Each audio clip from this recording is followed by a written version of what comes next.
There was always going to be more Star Wars in Disney's future.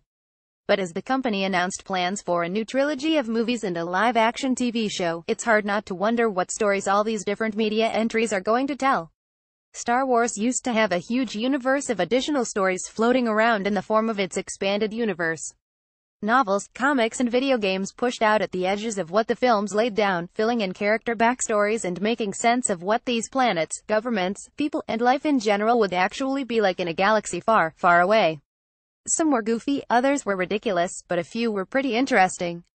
None of those stories are canon now, though, and Disney's approach since acquiring Lucasfilm has been to keep its non-film media close to the content and characters in its movies. The Star Wars universe feels quite a bit smaller these days than it did in the 1990s, before the prequel films arrived to tighten everything down to the ongoing saga of the Skywalker family. Also read Rogue One shows Disney still doesn't really get Star Wars commentary, but a TV show is a chance for Disney to open Star Wars back up in a way it hasn't done much of so far. It could be a chance for Star Wars to support new and different stories, to explore its galaxy, and to be as compelling and inhabitable by adults and non-fans as it is to the diehard and the young. There's even an existing template for how Star Wars could treat its TV offering, the 2004 reboot of Battlestar Galactica. Like Star Wars, Galactica was a 1970s space opera that traded on special effects, amazing hair, and a strange world. The show was clearly an answer to the success of George Lucas' original film, with its own space battles and spooky, robotic bad guys. Though the original Galactica has some cult appeal, it's hard to deny that it's a little goofy by today's standards, what with its characters often sporting the names of Greek gods and its use of made-up spacey language like frack and dagot, one being an expletive, the other being a kind of robot dog. Also read Star Wars The Last Jedi has a chance to succeed where Rogue One failed commentary in 2004, though. Battlestar Galactica was rebooted on the Sci-Fi Channel into something more modern and serious. It still featured space battles and robots, was set in a distant part of the galaxy, and followed a group of people from various planets who worshipped a version of Earth's Greek gods. But the show was altogether more down-to-earth than its original incarnation, despite being set in space. Its characters felt more realistic and relatable, and its sets usually looked more like things that might exist in our world than like they might have evolved somewhere else. The Galactica reboot was a lot more like Earth than Star Wars has ever been. And to be certain, that wouldn't be the right aesthetic direction for Star Wars. The newly announced Star Wars show isn't a reboot like Galactica was, but an extension of the Star Wars universe, and aesthetic, we already know. But while the look of the new Battlestar Galactica changed significantly when it was reborn 30 years later, that wasn't what made the show so exciting. What made Galactica worth watching were the stories it told.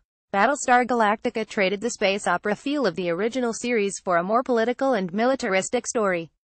The basic bones of the two series are the same. Both are about a fleet of spaceships, protected by a single military ship, the Battlestar Galactica, basically a space aircraft carrier, fleeing after an enemy force attacks and destroys the rest of humanity. In the 2004 series, the survivors of the attack are alone, on the run, and facing possible extinction. Through all that, though, the 50,000 or so surviving humans are trying to figure out not only how to stay alive, but how to maintain their democratic way of life, one that's very similar to that of the modern United States. Also read The Best Bridge Between Star Wars Trilogies isn't Rogue One. It's a video game commentary in the 2004 series. The civilian government, led by a president who was 43rd in the line of succession before the attack that wiped out humanity, finds itself at odds with the military command aboard the Galactica. Characters have to decide whether their small band should remain democratic or fall to military dictatorship. The soldiers have to weigh their war effort, such as it is, against the lives of what may be the last remaining humans anywhere. Interpersonal conflicts take on a serious weight as war rages, and there's literally nowhere else to go. Galactica is so interesting because the show doesn't just imagine a sci-fi scenario of spaceships blasting away at each other and heroes fighting valiantly to save the human race. It also asks questions of what it would be like to live in that world for the people involved, in the quieter moments between battles. Star Wars shouldn't necessarily abandon its action-heavy space opera roots of Lucas' 1970s reinterpretation of the serials of his childhood. That would probably be a misstep in tone, not unlike what's going on with CBS Star Trek Discovery. That show is ping-ponging between trying to be true to the original Star Trek and trying to be a straight-faced, militaristic modern version of the idea, resulting in a schizophrenic experience that often feels like it takes itself too seriously. It'd be easy for Star Wars to find itself struggling in the same way. But the Star Wars franchise absolutely should try to figure out how to make its world support more than the same few kinds of lightsaber-heavy adventure stories that define the films. That means leaning into stories like the ones Battlestar Galactica told in its reimagining, and finding out what the world of Star Wars really looks like to the people who live there. The franchise has long concerned itself with war, heroes and good and evil, but it's done a bad job of ever showing people grappling with real life in its galaxy. It has rarely dialed down to surface-level stories of people who aren't sword-wielding magic warriors or incredible space pilots. Also read Rogue One. 35 characters ranked, from worst to best photos. The TV series would be a chance to go against that tendency. With as big a world as Star Wars is supposed to encompass, and with so many people, there are more stories to tell than just the ones about Force users taking out untold numbers of stormtroopers. Disney and Lucasfilm should take a page from a show that already came out of the 70s to find new ways to be relevant, interesting and adult, without sacrificing cool special effects and awesome space dogfights. The Star Wars franchise, now 40 years young, is full of secret cameos, soon-to-be famous actors in small bit parts, and well-known faces behind alien masks and makeup. Here are 23 big names hidden throughout the franchise you might not have known about.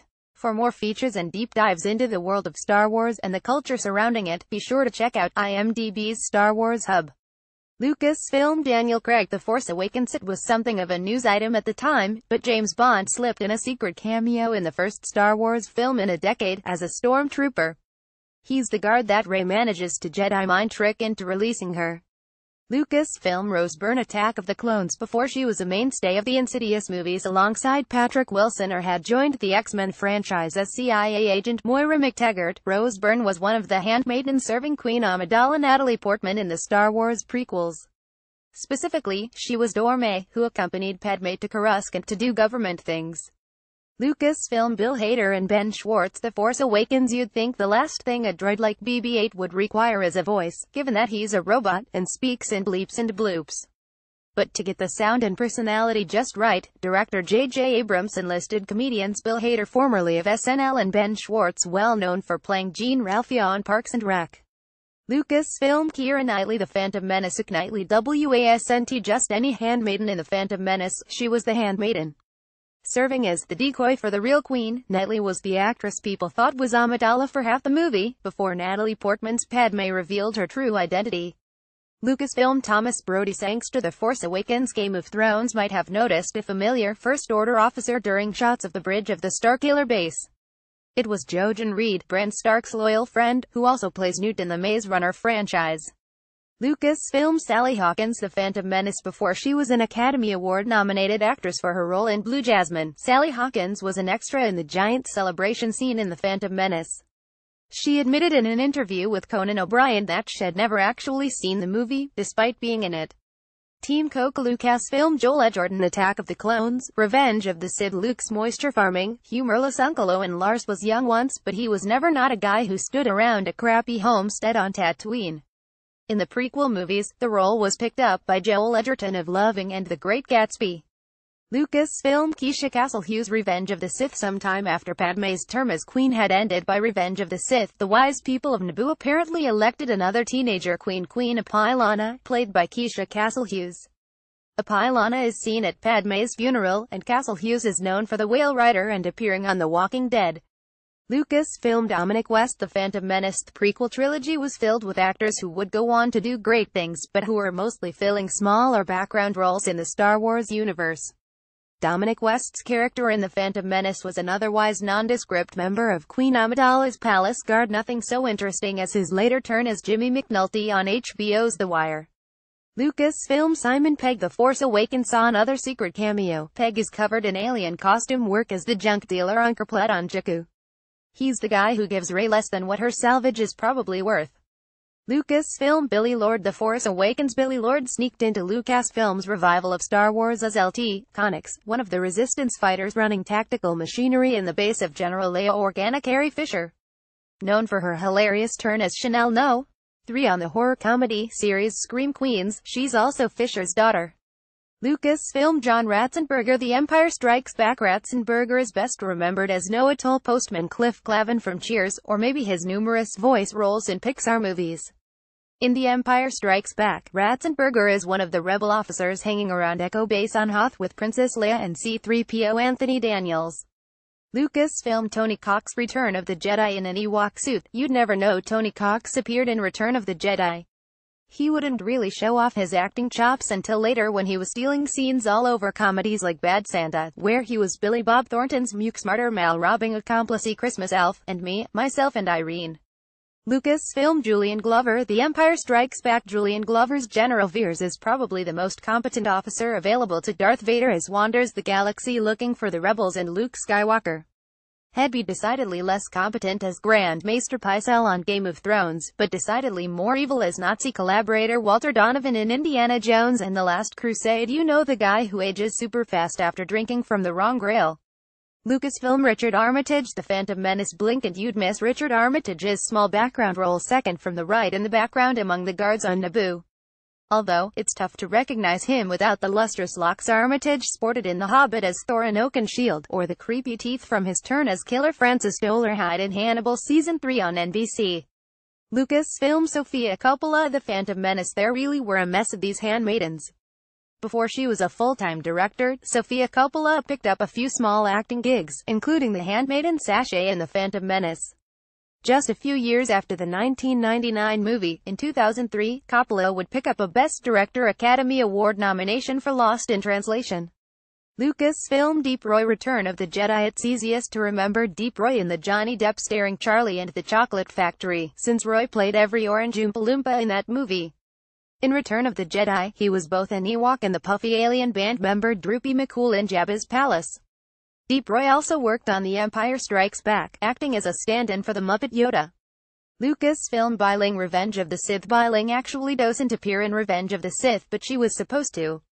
Her scene as Senator Bon Abrimu was cut from the film. But there are things you definitely have seen her in, including Crank High Voltage, The Crow and Entourage. Lucasfilm Peter Serafinowicz The Phantom Menace. Marvel Cinematic Universe fans will recognize Peter Serafinowicz for his turn as untrusting Nova Corps officer Garth Insall in Guardians of the Galaxy. He didn't appear in The Phantom Menace but provided the gravely frightening voice of Darth Maul, the rest of whom was played by Ray Park, as well as for a Gungan warrior and a battle droid. Lucasfilm Harriet Walter The Force Awakens. Playing a Resistance medic who helps out Chewbacca, Downton Abbey alumna Harriet Walter gets a short but sweet cameo in The Force Awakens.